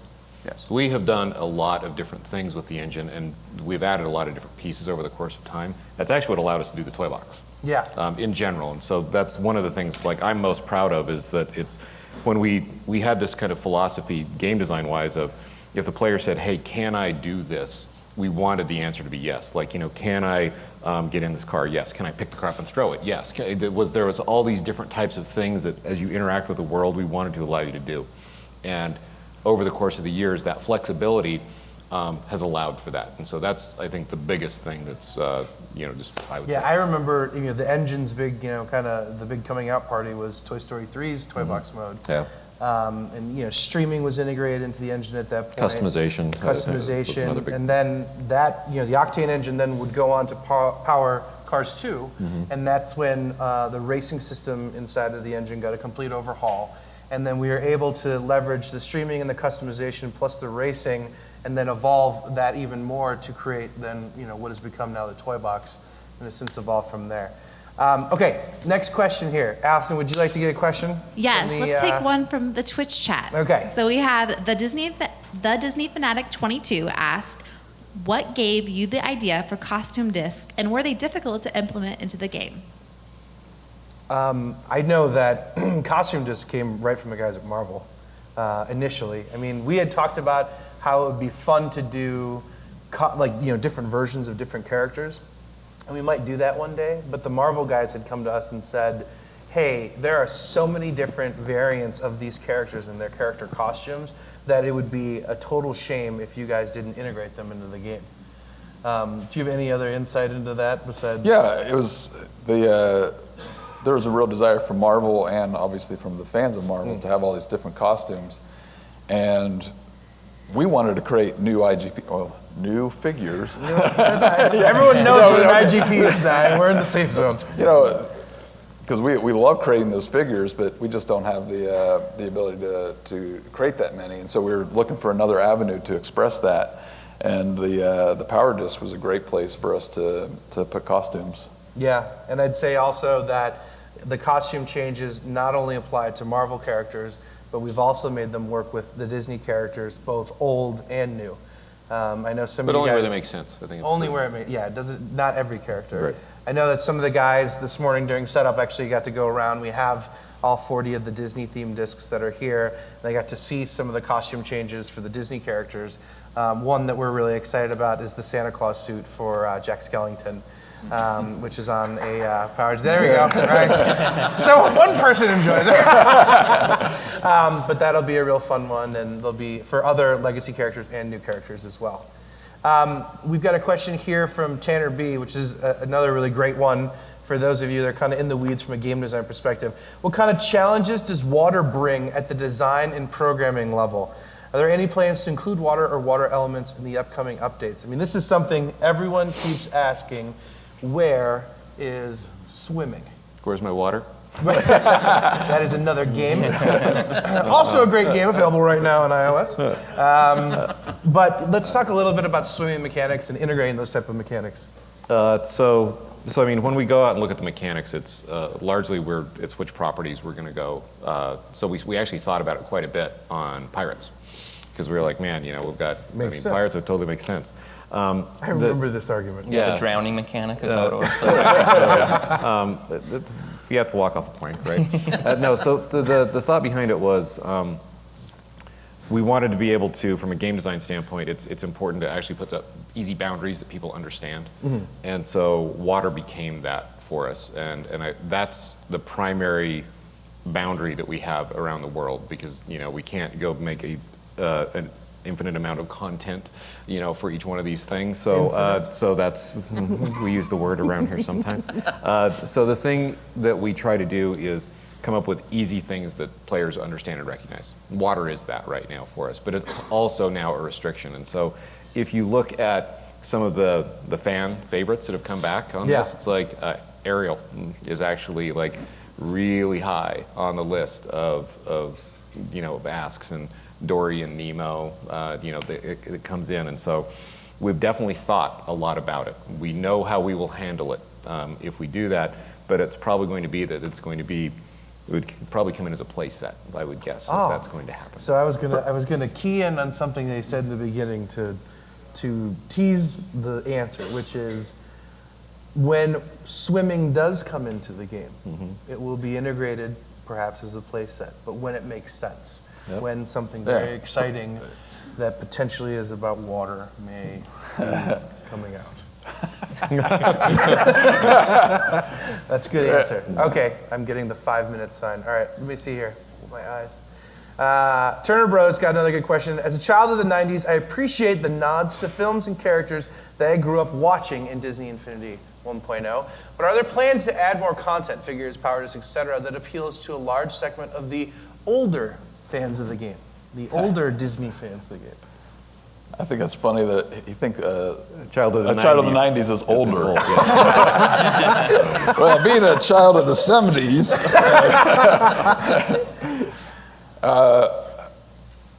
all those decades, whatever makes you old, we want to have that part of Disney in the game. So the interesting thing is, a child of the 90s, my kids were growing up in the 90s, and I was going to movies with all of them. And so I was a parent of the 90s, I guess, is one of the huge things for me. And so that's all the 90s specifically. Absolutely, I think there's a lot of guys at the company who really kind of grew up at the same time, or were Disney was. I mean, it was a heyday of all the the animation studios. The Disney afternoon stuff. We hear you very loud and clear. Certainly on the latest poll that we did, Darkwing Duck is one of the most popular characters. So, yep. we hear gargoyles a lot. You hear gargoyles a lot as well. Another fun kind of question that actually comes right into this is, do you guys have any plans to add any other Disney, Marvel, or Pixar figures? Or even, so the examples here are like Indiana Jones, Grim Fandango, Day of the Tentacle, Monkey Island, things like that, which are all now part of LucasArts, which is all part of the Disney family now. So, any plans? Anything you want to confirm? I'm not going to confirm anything. We know Tim Schafer. He's kind of been in the industry for a while, and so Tim did a lot of the games back at LucasArts in the day. It would be awesome to work with him on that. So I think that it would be a real treat to be able to do that. Indiana Jones. I mean, as soon as when Marvel was acquired, and then when Lucas was acquired, we're sitting here not even knowing if we things or not. We're just like, man, I hope we get to use Marvel. Right. And so there's this excitement for us. And so as some of those kind of conversations go down, I mean, some of those things are like there's individual rights on some of that kind of stuff. And so, but we do talk about it. Yeah, it would be really great. Would anybody want an Indiana Jones playset? Okay. Apparently there's a market there. Okay, we've got. We're going to do one more question from here, and then one more question from the community. So Finn Warrior, you wanted to know. This is a great one too. Are you planning on having a music creation tool in 2.0? For example, in the style of Mario Paint Music Creator? No. Okay. Not inside of 2.0. 2.0 but is there's not, a story here, John. Yeah, there is. So, Chad. Yeah, from the Toy Box team, that was something we've wanted. We prototyped it early. We just didn't have quite enough time to be able to complete it, but it is something that's definitely on our radar. Yeah, I think that, again, the more that you guys want to see those types of features, I mean, even at dinner last night when guys were bringing up, like the twins from Spain brought up, it'd be so nice if we had more than 120 characters to describe our toy boxes. And our CTO, Rob Nelson, was like, yeah, I think I can do that. when he says you mean ASCII characters in a text box, right? Okay, yes. Not a character.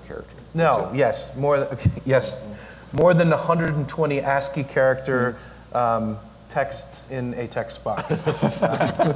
Correct, the technical term. So even things like that, though, like the more and more you guys let us know those types of things. And again, you guys have a seat at the table here, so let us know, and we will integrate those fixes into the game or new features in the game. But what I'll say on the music stuff is it is a good idea as we're moving forward. Yeah. Yeah, I will add that the sound effects toy that is in 2.0 has a ton of sounds. It's not like 8 beeps and variants of beeps like it was before. And I'm sure some very talented musician could probably figure out a way to make some really cool music with it. Is that a hint?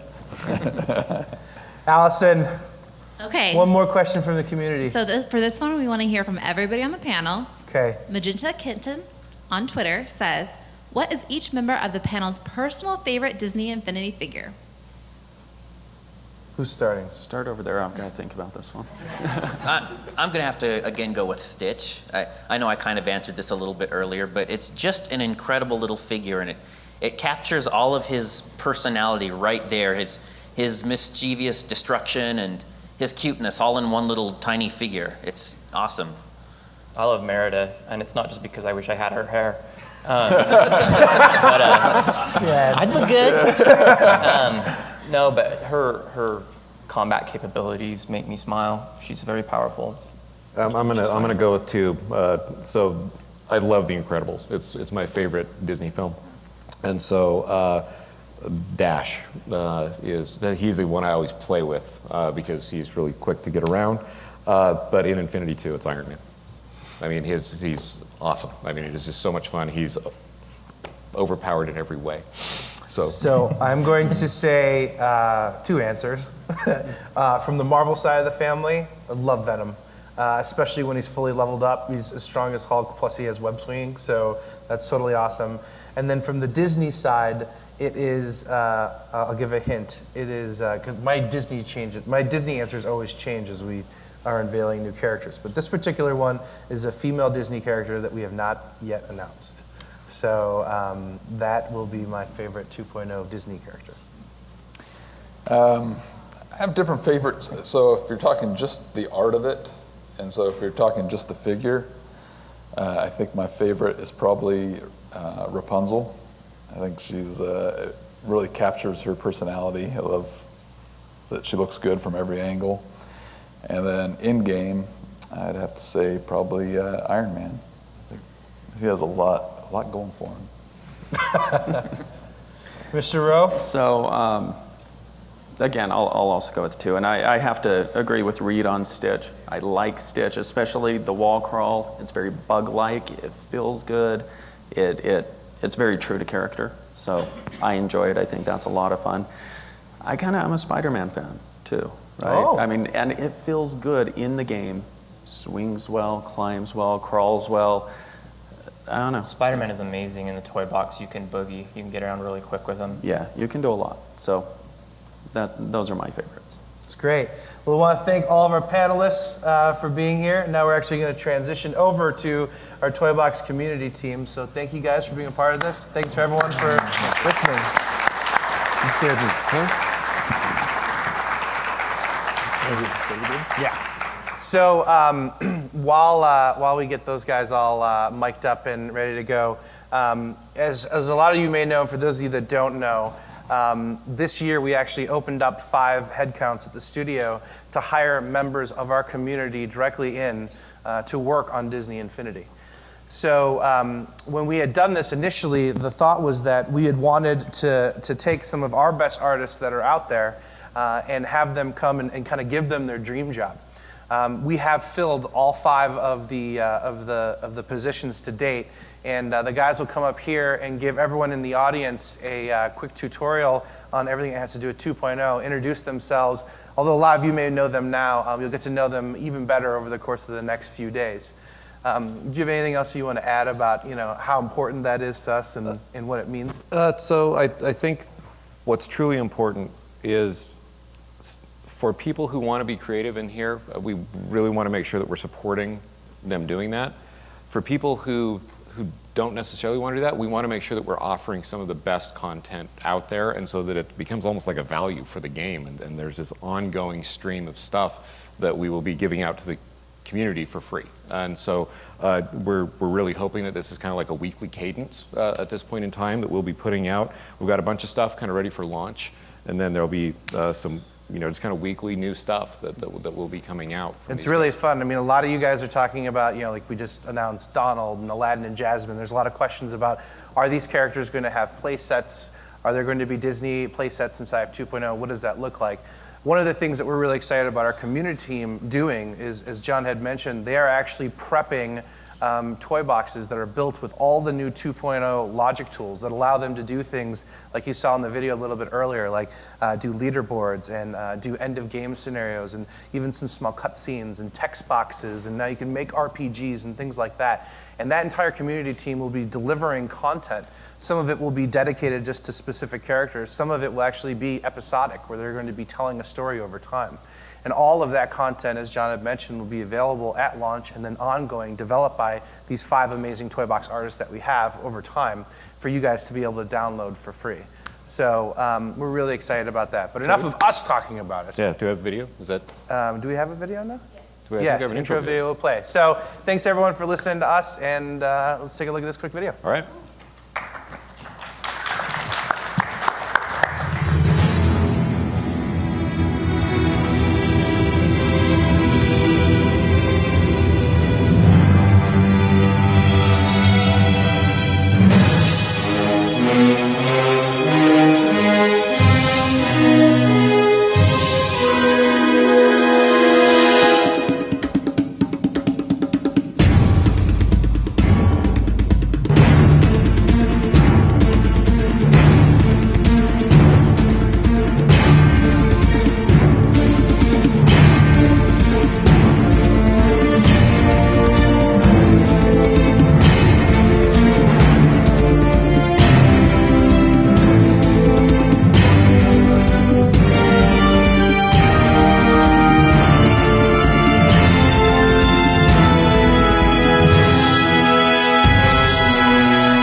Sweet.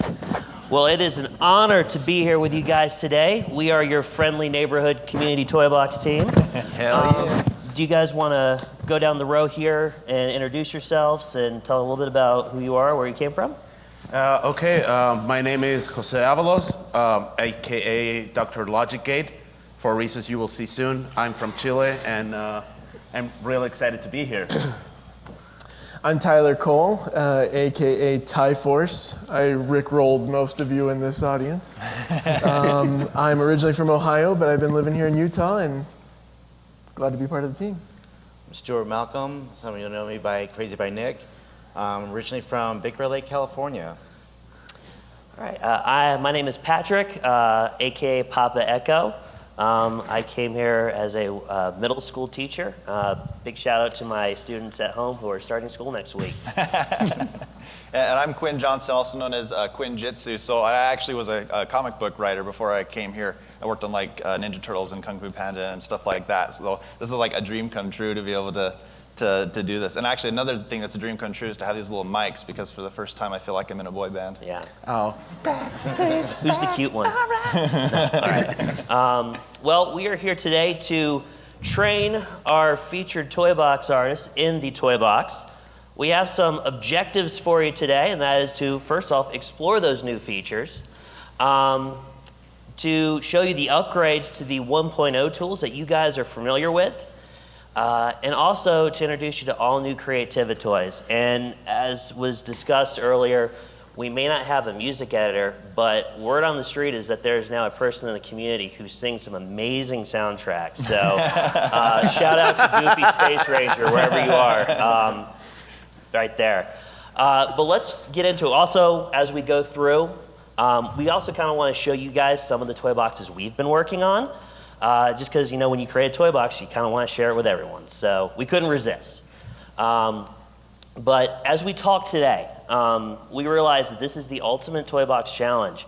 Our competitors here are going to have the largest selection of tools and toys they've ever had, with the fiercest, friendliest competition, and one of the tightest deadlines ever. So if, you know, everything we throw at you might feel like your head might explode, we're going to be available all day today and tomorrow to help you guys work these out. So let's get to the first talking point, which is going to be new controls.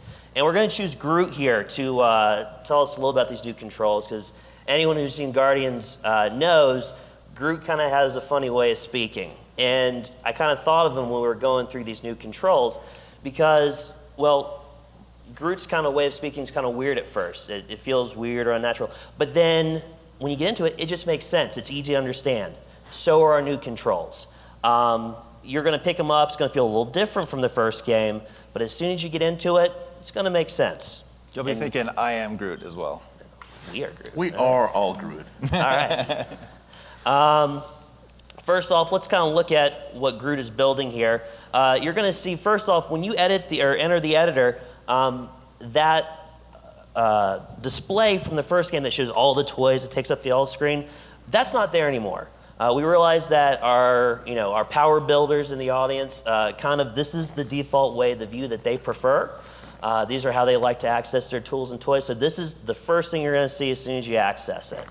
Couple button switch ups here. The D-pad is going to select the items and change the category, so your shoulder buttons will breathe a sigh of relief, I'm sure. The right shoulder now enters you into spark mode. The right trigger raises, lowers, and rotates items. You hold that, and it helps you place things a little more accurately. I've liked that a lot. Two new things you're going to see on that screen for the eagle-eyed viewers out there. There is a favorite button. You see the little Mickey thumbs up there.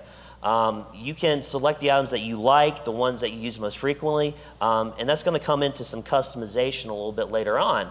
And there's also an undo placement feature. So if you place something and it's kind of half a spot over from where you want, hit the undo instead of having to go into spark mode and undo it. A lot more streamlined now. We're going to have a ton of Creativa toys we're going to be throwing at you today. And we were actually tasked a few days ago to figure out exactly how many there were. And what did we say, Quinn? I think it was like 80 or 79. 79 was our count, give or take. That's a lot to keep track of. If at any point in time you're wondering, okay, where did this toy come from? Which place did I unlock this in? Or what exactly does it do? You can hit that left trigger, and it will give you a kind of brief, succinct, to the point description of what it does. Very nice. The left shoulder is filters. You guys are going to be looking at a lot of toys today, and you're going to want to get to them quick. If you hit that, you can create filters to kind of really narrow down what are the toys you want to find and where to find them quickly. The personal, I think probably arguably the most powerful filter here is where it says custom. Custom filters are going to include things like your favorites, anything you gave the Mickey thumbs up to, it's going to be in there. Most used and recently used are categories as well, which are absolutely clutch. For you guys building today, you're learning a lot of stuff new. You're used to probably building in about a week or so. Tight deadlines today. It's going to be part of the fun. You might want to try out some of the templates and builders we got. If you have a corner of your toy box that's looking a little bare and you might want a forest, you might want to drop the forest builder in there, fill it out a little bit. If you want to add some extra gameplay but you're not quite sure what the connections are, those templates are going to be really useful. They're going to be your BFFs in this challenge. Nice thing about the templates too is if you look at the next slide, you're going to see that the templates have these holographic question marks next to them when you place them down. And those can be moved, hidden, deleted, whatever. But if you stand on top of them like Groot is there, you're going to see it explains the connections. So it'll tell you exactly how that thing's hooked up so that down the road you can make that connection on your own if you didn't want to put the template down. Very nice there. This one I'm excited about. So Groot was building a giant Groot, and for our eagle-eyed viewers out there, you're going to see there's some new block pieces in that one. But as you're, builders in the first game always knew when you were building a giant block structure, you're going to hit that theme all button maybe accidentally, and your giant Groot turns into a giant space flamingo. So one thing that is awesome is that if you hit theme all now, it is going to prompt an "Are you sure?" confirmation. So you can build without feeling like you're building a ticking time bomb. So very nice there. We love that. Yes, there was much rejoicing. I believe, let's see, before we get to our next PowerPoint, we're actually going to show our first toy box preview. This is one that I built. A little bit about it. As soon as I knew that the Marvel suit, actually before I knew Marvel was coming to Disney Infinity, in the first game, I just wanted to build the Avengers helicarrier. And I tried it in 1.0, and I was pretty happy with it. And then when I found out Marvel was coming and I got the amazing opportunity to work here, I was like, I need to do helicarrier 2.0. And that is one of the big projects I've been working on, and I wanted to just share a little bit with you guys today. Roll tape. Sound like Roll tape. I've always wanted to say that.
All right.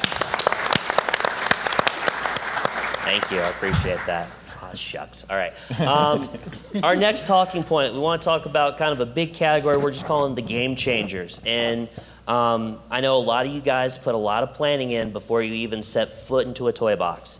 And so these are going to be some new things that you guys are going to have to consider before making a awesome 2.0 level. So first things first, we have flyers and wall crawlers and web slingers and boogie dancers and about 18 different things. But I know as a community team, for the most part, we like to use those guys who have that mode of transportation. When you're building, you get to one end of the toy box to the other really quickly. You can kind of get to high points, and you still have, unlike Sparkman, you can see your character and still get a frame of reference for them as you're building, so nothing looks too small or too tiny or big or out of place. But the other side of that coin is that when you make your levels, the player is going to have that ability to wall crawl or fly or web sling. So you're going to have to keep in mind with all these different kind of things, if you're building a platformer, what are you going to do to safeguard against someone just flying to the end? Things to consider. Next thing, my clicker. To interior or not to interior, that is the question. 2 amazing modes to do some level creation in. 2 very unique modes to do a level creation in. Interiors and exteriors, as we'll call them for right now, have their own unique sets of decorations. Very different feels. There's going to be some creativity toys that are in the toy box that may not be interiors, and we're going to help you guys kind of figure out which is what. So if you want to do an interior today, we're going to help you guys out in terms of kind of letting you know what are some toys that you could use in there. Next one. Jose, you want to take it from here? Absolutely. So one of the problems you had when doing 2D platforming levels was that the player would fall off the edge and die because you didn't have a frame of reference. So now what we have is barrier blocks so that the player cannot go through the edge of the world and fall off. And even better, do you see those little diamonds on the squares? Those are scalable. So instead of like needing 1,500 different barrier blocks in order just to block off a section of the level, you can just make one big giant barrier. So everything to save you a lot more time.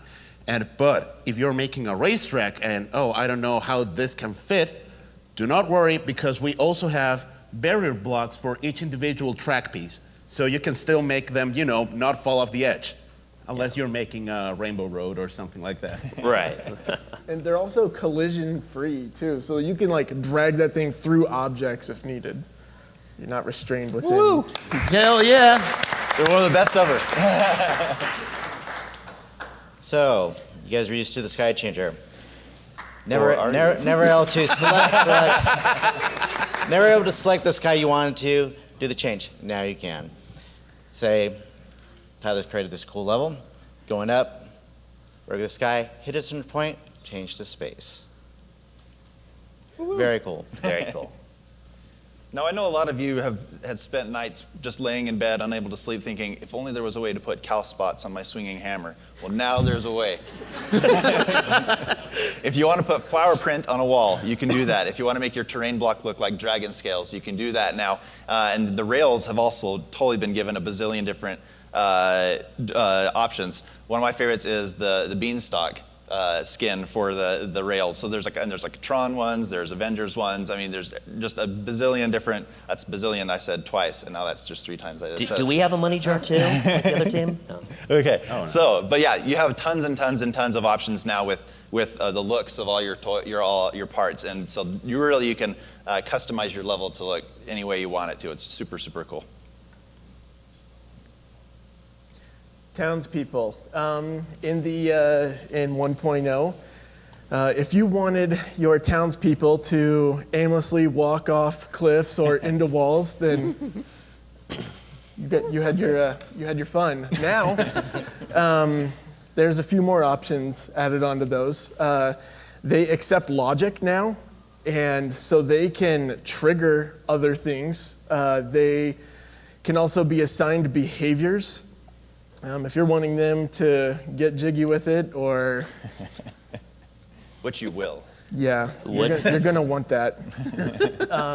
Or if you're not so in tune to having them walk off cliffs or into walls, there is an option, as you can see in the image, to simply stand still. Woo! Right. That's like one of the best things ever. So if you're also wanting to add them to like a team, say you're doing some battling or thing, add them to your team. They'll help you out. Yep. And if you actually want them to be like a mission giver with some of the new text tools, you can actually attach them so they have dialogue pop up above their heads. And so there's tons of different options now with the townspeople. I think I found it. They can follow you too now, right? Yeah, they can follow you too. Yeah, that's pretty awesome. If they're assigned to a team, they will viciously headbutt. Yeah.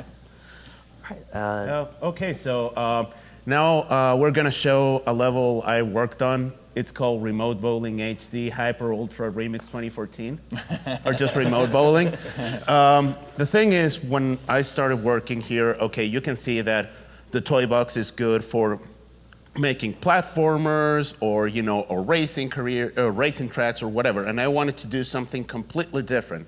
So inspired by many classic arcade games where you had to, guide a ball through a maze, for example, Marvel Madness, I decided to use some of the new creativity tools to be able to do just that. So using remote controls and weather vanes, which send force to different objects through the level, I created something that is totally new. You. Video.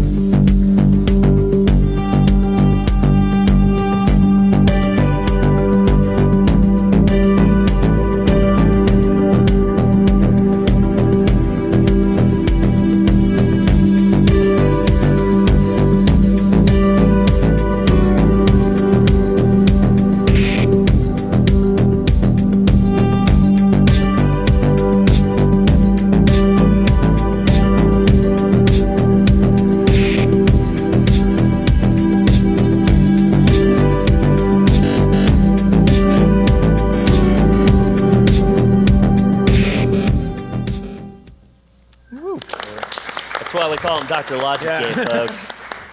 Wasn't that like your first day too? Yeah, that level was done in the first day, the first week. Unreal. Wow. Our next must-know for the toy box training comes with knowing your options. There are, like we said, a ton of new Creativa toys that create some new unique things, but there's a lot of ones that provide new twists on things that we already know pretty well how to do in the toy box. The first thing involves activations. You're going to see on the screen up there Mickey, and as we learned, he is Mickey playing Sorcerer Apprentice there, but Mickey has all the 1.0 options there. You have your target, your trigger area, your trigger plate, your action button. We all know those and love them dearly. Well, in 2.0, you can do a lot of those activations through different things. Tinkerbell is showing some of the new toy box options. We have a sensor switch and a rail slide target, which you can put on the rails that will allow you to change directions on the rails, activate whatever you'd like. I also like using them offside the rails too. They're just cool little hologram targets. Merida and Star-Lord there showing some of the ones that come from our toy box games. You have color changing plates that can do different symbols that activate when a particular symbol is made. You have pressure plates there, and with liftable blocks. The one next to Star-Lord there has a Nova Core block that when you drop it on that plate will activate something. So a lot of possibilities there. So we're used to a couple of the cameras, the downward angle, side-to-side scroller. Now we have our angled camera, and we have our target camera. You can see on the second over with the little blue diamond there. You can attach that to your camera and pinpoint it to a certain location that you want, and it'll follow that. You can also connect it to a character and follow you. We'll go into a little bit more on the cameras a little bit later. Yeah. But you have 4 cameras to play with now. Good stuff. Items. In Disney Infinity 1.0, we had the item generator, which is shown on the right-hand side there. And that allowed the players to generate tools and packs that you would have access to in the toy box. And now we've got more options, just like everything else. A lot more options. You can see some treasure chests and other design chests that you can obtain items from as well. If maybe that little plate there doesn't tickle your fancy and fit into your level, and a treasure chest does, well, that happens. And there's a lot more options for generating items. You can generate enemies. So if you want like a fake treasure chest, and you open it and an enemy pops out to attack you, that's a thing now. If you are evil, this is the option for you. Yeah. And health capsules, right? And health capsules. Special move if you're capsules. not wanting to fake out the play. Oh. Yeah. If you're Very nice. good stuff. Yeah. It's up to you guys. Moving on. Click. Click. Click. There we go. We're professionals. Collectible tracker. Oh, wait, sorry, collectibles. I can read. For all of you that were dying to have a pastry collecting mini game in your toy box, it is now happening. There's tons of options for collectibles. You know, the collecting challenges in the play sets were a big thing, and now those can happen within the toy box as well. We have orbs, we have armored orbs, which can be collected by being shot at, flying through rings. Like I mentioned, pastries. We have knapsacks. We have power cores, and just anything that, and keys, that whatever fits best into your themed toy box. And that little beauty on the left-hand side there, the hologram showing up, is the collectible tracker. And that is an creativity toy you're going to want to use that will allow you to keep track of when those collectibles are collected, and to trigger certain things when all of the collectibles have been collected. So you don't have to attach each collectible to logic. You can just say, when the final collectible is collected, boom, this makes this happen, and the game is won or whatever. So very user-friendly. You can make a collectible game really quickly. So all those challenges you guys experienced in the first game, you can now make a ton of those, which is awesome. Another way in which we have improved the toy box is by generating friends. In the first game, you had the friend generator, so that's what we are using Mickey, you know, pick him out Goofy. But now, in 2.0, in addition to that one, the hologram one on the right is a friendly wave generator. That means more than one. That's what a wave means. So if you want to, by say, stepping into an area and have 100 Merlins, you know, to be following you and headbutt everything, now you can do that, and in a pretty easy way.